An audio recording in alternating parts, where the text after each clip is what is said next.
Hello and welcome to EME News Channel. I'm Maharani and today's news is on August 25th, 2022.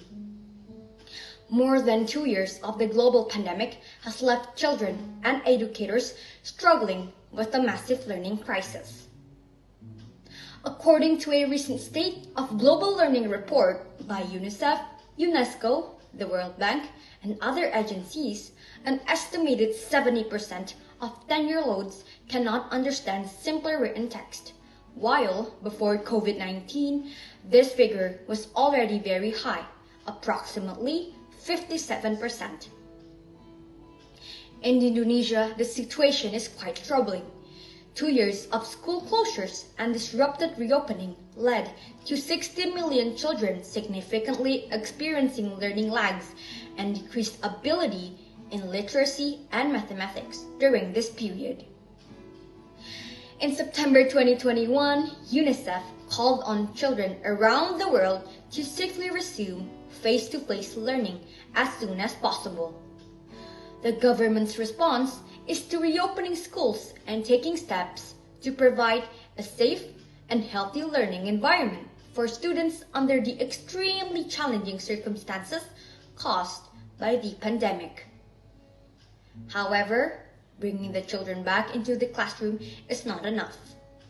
More attention should also be focused on supporting students to overcome learning backwards and helping them by moving to a new academic material.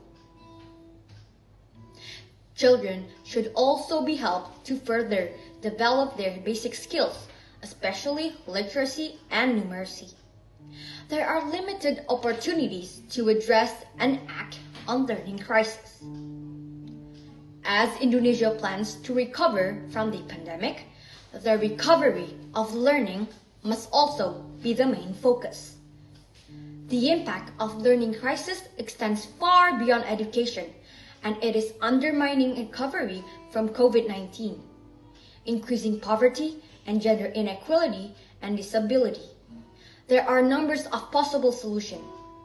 Supporting every child to read by the age of 10 is made possible through the rapid homework developed by UNICEF and partners. This requires effort to reach and keep every child in school, assess learning levels regularly, prioritize teaching basic skills, and increase learning and develop stronger systems to support children's mental health and well-being, so that every child is ready to learn.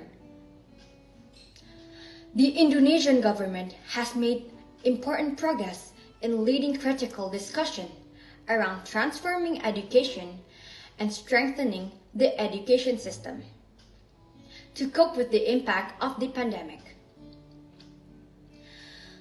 This includes the Merdeka Curriculum Reform Initiative, which is seen as a vehicle for creating transformational change in the country's education system, namely improving teachers' knowledge, learning practices, and digital technology skills. Through G20 Summit in this year, under the Indonesian presidency, it is an important moment for the nation to build on this development and to fully address the urgent needs for ambitious learning recovery and increased investment in education. It is time to make this commitment count for Indonesian children. We can't lose a minute.